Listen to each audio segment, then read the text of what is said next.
Hare Krishna, everyone, and welcome back once again to our series on the glories of our most beloved Sri Vrindavan Dham.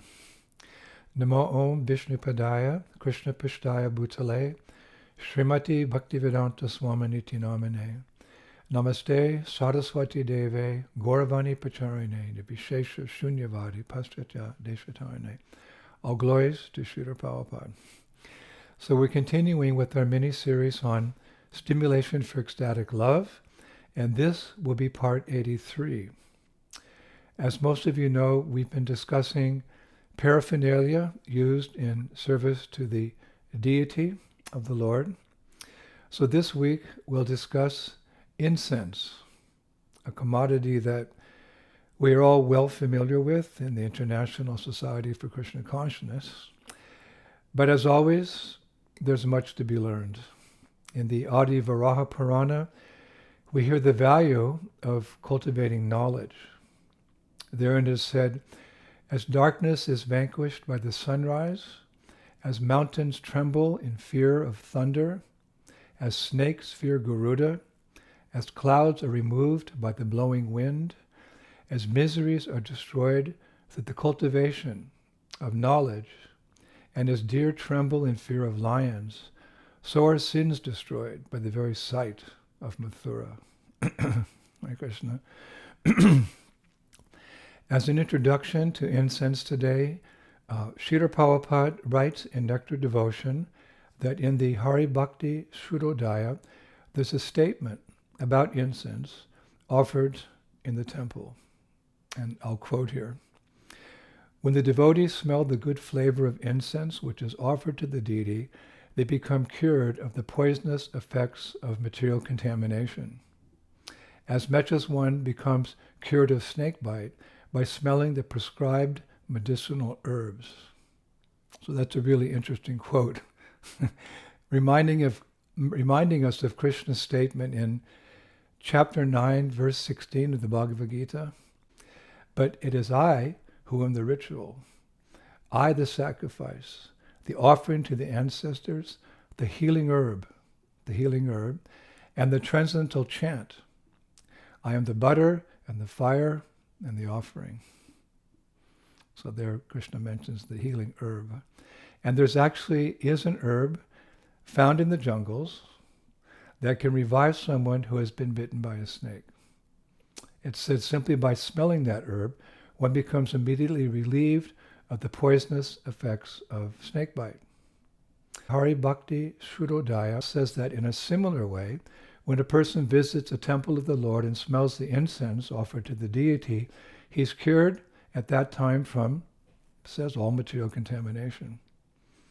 I also found a relevant quote in the Tantra Shastra, wasn't easy to find, that if the smell of a garland that was offered to the deity in the temple enters into a person's nostrils, immediately his bondage to sinful activities becomes cleared. And if one has no sinful activities, by smelling such remnants of flowers, one can advance from being a Mayavadi, impersonalist, to a devotee of the Lord. So there's several instances of this. One, of course, being the enlightenment of the four Kumaras. I was reading, Srila Prabhupada states implicitly, strong word, implicitly, in Nectar of Devotion, that the four Kumaras were previously impersonalist Mayavadis. But after smelling the remnants of flowers and incense in the temple, they became pure devotees. Wow. And finally, the Agastya Samhita advises, and I'll quote here again, just to purify the impurities of our nostrils, we should try to smell the remnants of flowers offered to Krishna in the temple. Haribol. Now, further research this week reveals that, according to the Padma Samhita, one cannot awaken or welcome a deity in one's home or temple or in a yagashala without the presence of sweet burning incense. In other words, such smoke gives great pleasure to the deity. which is really our sole intention in deity worship. But just for fun, I found another interesting reason for burning incense in the Vaishnav Agama Tantras. And I quote again, "The fire of the incense stick causes distress to the lives of the evils. The smoke of the incense stick burns the eyes of the evils. The fragrance of the incense stick causes distress to the minds of evils, and moving the incense stick or waving it in the air destroys the evil roots of material places." The evil roots of material places. Incense is very powerful. The Vaishnav Agama Shastras also give us the prana mantra for incense used in deity seva. Vanaspati raso adbhuto ganda jo ganda uttama agre yeha sarva devanam dupo yama patigri yatam. O Lord, please accept this dupa produced from vanaspati ras, which means literally sap of trees, which is fragrant with the best of fragrance, and which is liked by all the devatas. Please accept this dupa, prana mantra. Now, in the Sanskrit language, incense is known as dupa. And the term dupa is actually masculine in gender, and it's derived from the verbal root dup. According to Panini, he's the original Acharya of Sanskrit grammar in the age of Kali, the verbal root dup is used in the context of burning. So dup, or incense, is that, literally, that entity which burns away all faults, all diseases, and sins. This is the Sanskrit meaning of the term dupa, or incense. Really interesting. In the Kalika Purana, we quoted it a few classes ago, the Kalika Purana, 69:133 onwards, Lord Shiva describes as follows. He describes incense. That which gives pleasure to the nostrils and eyes, that which has an extremely attractive fragrance, that which consists of burning wood, such as agarwood, he gives that example, or by burning filaments of flowers, and that which causes fumes without causing any heat, that entity is to be known as dupa, incense.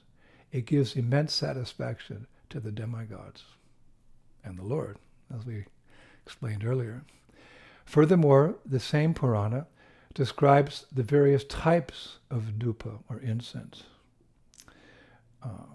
Dupa substances arising from trees, the substance comes from trees, such as the Chandana wood, the pine wood, saltree wood, Krishna aguru wood, trees from the Udaya hill, Surata wood, Skanda, lac resin, parimal wood, kasha lashta powder, nemuru, deodar wood, bilvashar, kandira, it's like, I think it's wood apple wood, shantana, parijata, harichandana, and balaba. These are different substances. I don't know all of them, but just to say their names is purifying because they're used in service to the Lord.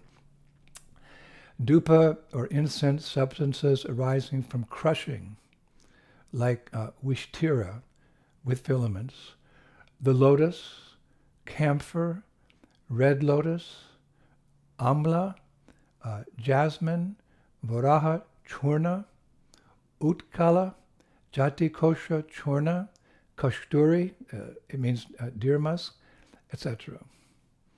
And dupa substances arising from resins, like gum resins, are gugala, turpentine, jarjhara, mansil powder, etc.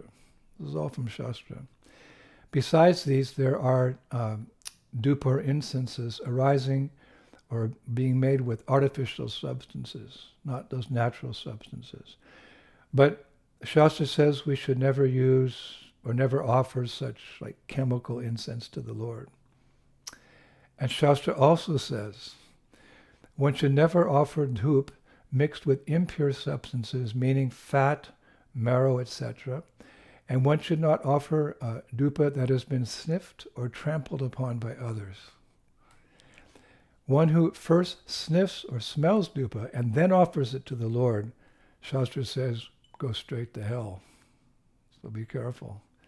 Shastra also says one should never offer dhupa by planting the stick directly in the earth. One should always take support of a dupa stand. And we do that in our ISKCON pujas. So these are the details of dupa described in the Kalika Purana. But we've used that Kalika Purana a few times now. It's really nice. And in my readings, I learned that all types of incense and perfumed oils, like we use with our deities, different oils, amongst all of them, the most prized are those made from agarwood. From agarwood comes the raw fragrance known as oud, or sometimes we say aguru.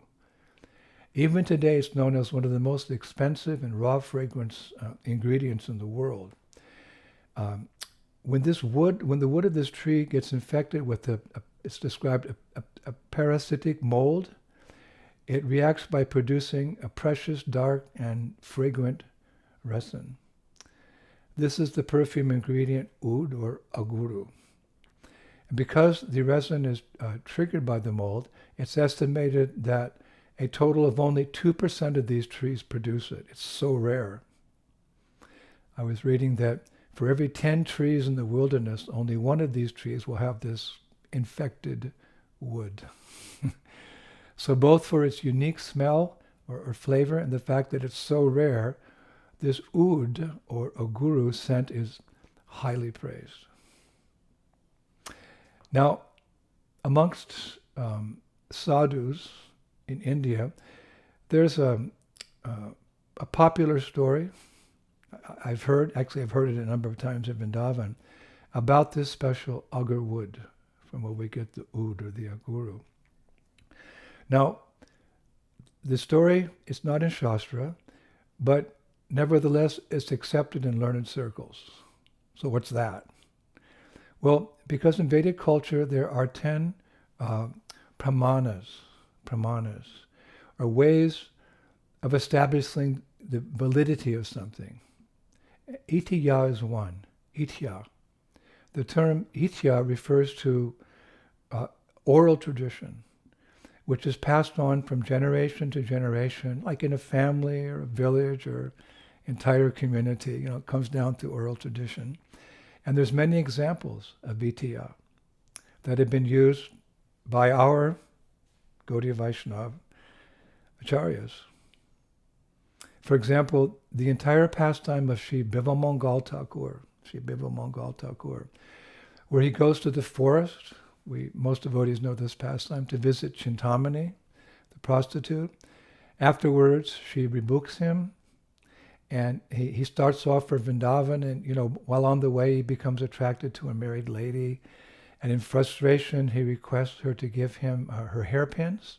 Then he plucks his own eyes out. So that's just part of the pastime, but you know it. There's no Shastric reference for this pastime. It's all based on itya, or oral tradition. Another example I was thinking is the pastime of Srila Sanatana Goswami and the touchstone, where a young boy, thinking that Sanatana Goswami has the most valuable thing, greedily asks for it. And understanding the boy's material desires, Sanatana Goswami gives him a touchstone that could turn anything into gold. Well, it's only part of the story, but most of us are aware of this pastime, and it's been performed, you could say, thousands of times in ISKCON, Sunday programs around the world, like a skit or a theater. But there's no written proof or scriptural authority to support this pastime. Yet it is accepted as fact, as Srila Prabhupada presented it as such. Similarly, there are many pastimes described by Srila Prabhupada and our previous acharyas, which are based on the principle of itya, oral tradition. And in our Gaudiya tradition, we accept them if they do not differ from our philosophy or Shuddhanta. So this is a wonderful itiya, a story loved by the residents of Vrindavan and passed down from many generations, wherein we hear the source of this beautiful item, agarwood, from which we get oud, or aguru oil, and incense. So it is said that when Lord Ram was exiled to the forest with his wife Sita and brother Lakshman, during that time, one time Ram and Lakshman went very deep into the woods to cut trees to make a small hut for Mother Sita to sleep safely in. And while they were cutting, sandalwood trees, neem trees, there's a tree called Jamuna trees, they came across an agarwood tree. When suddenly that tree became solid as a rock. It was protesting, I don't want to be cut. It became solid as a rock, actually as soon as Lakshman approached it with a big axe. And furious that the agarwood tree would hesitate to sacrifice everything for the savor of Mother Sita, for the savor of Mother Sita, Lakshman cursed the tree. His curse was that it will forever be eaten by bugs and develop a mold every month as a disease, as is the case. So the agarwood tree personified started crying in front of Lord Ram and asked for forgiveness for his attitude and for forgiveness, to be forgiven and take away the curse. So Lord Ram said to him, when delivered, an arrow, a mantra, a book, a blessing, and a curse are impossible to take back. I really like that part. When delivered, an arrow, a mantra, a book, a blessing, and a curse cannot be taken back. But Ram went on, but there is a solution for everything in the hands of one who gives such things. So go to Lakshman and ask for that solution. So the agarwood tree, personified, went to Lakshman and asked for forgiveness. But Lakshman said, as my brother Ram told you, I cannot take back my curse, but I can give you a boon to minimize it. And continuing, he said, I give you the boon that your wood will be considered the most pure and most fragrant. And as your wood is burned by others, the sweet-smelling smoke will please the devatas. And the jivas that use such smoke in my service will go to the abode of my brother Ram. I myself reside in the ashes of your wood. So devotees should place the ashes of such wood on their foreheads to purify any sins. The agarwood tree got a blessing. So as many of you know, we often quote the Vaishnava poet Lalit Kishore. His father's guru was Gunamanjari Goswami, who was a Goswami at the Radharaman temple in Vrindavan a couple of 100 years ago. And I recently discovered a beautiful poem he wrote describing incense used in the seva of our beloved Radharamanji. It's called Agara Dup Ko Duma Samayo. It's a beautiful poem. Listen to this. O friend, behold the dup artik of Shishi Radharaman Lal. The small sacred sanctum is filled with the smoke of a guru, oud, and chandan, which means sandalwood. The whole room is filled with clouds of smoke, and a small lamp on the side appears like the lightning in clouds. The ghanta, the bell, rings like a thundering sound in the sky. Gazing at this scenery, Radharaman Lal dances like a peacock, seeing the dark clouds of smoke, pleasing his beloved Radha. Gunamanjari Das says, seeing Radharaman dance like a peacock encourages all the devotees present to sing in high notes and dance just like peacocks in Sri Vrindavan Dham. Wow. So we couldn't conclude this lecture today without sharing the pastime of Krishna's killing the evil Rakshasi, Putana. Why? Because it contains a famous reference to the special fragrance of aguru or oud, the best amongst perfumes or scents.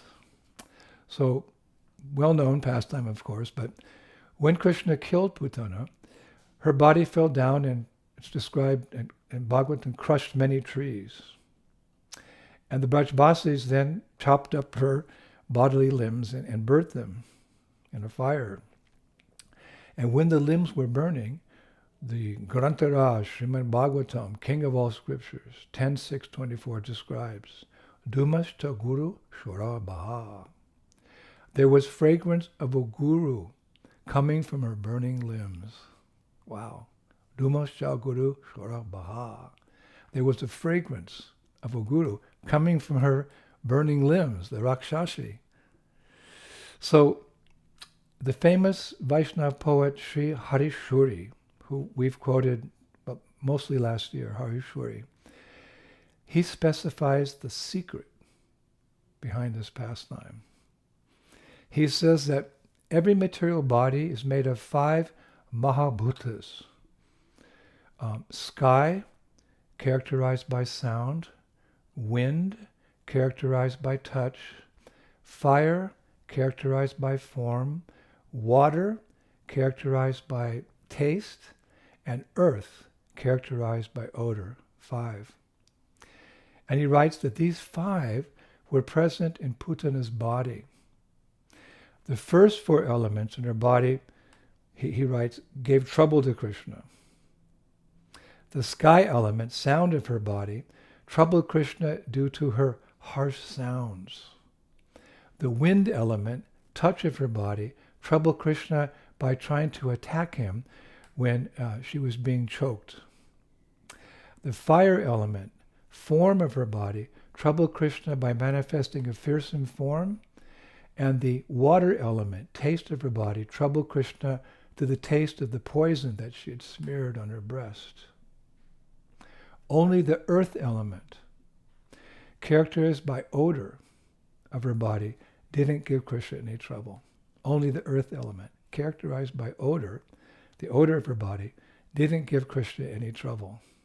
Hence, he writes, Krishna glorified that element by making her body fragrant in odor, like a guru.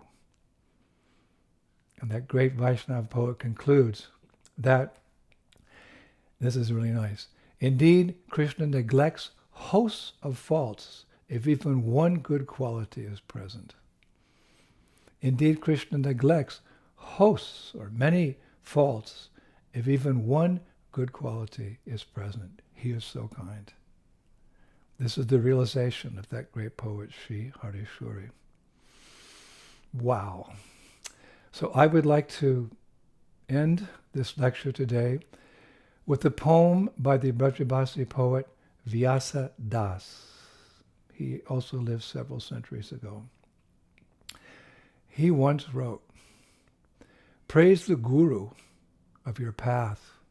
He sits divinely on a highly raised asana, and the incense stick in his bhajan kutir is smelling fragrantly in all directions. I offer my respects to the sweet fragrance of his bhajan kutir, which stimulates Vrindavan's flowers, which are plucked by the Braja gopis to please Radha and Krishna. I, Vyasadas, offer my obeisances to the bhajan kutir of my Guru again and again and again." Hare Krishna. So thank you again and again, Prabhus, for the save of digging deep into the treasure house of our bhakti literature and sharing it with you. I benefit so much, for there's a saying, to teach is to learn twice. Just found that quote this morning. To teach is to learn twice. So we'll be back again next Friday. By next Friday, right now I'm in America, but by next Friday I'll be back in Poland. Again, we'll be having our 34th Festival of India tour along the Baltic Sea coast with 300 devotees festival every day for the people in the summer months.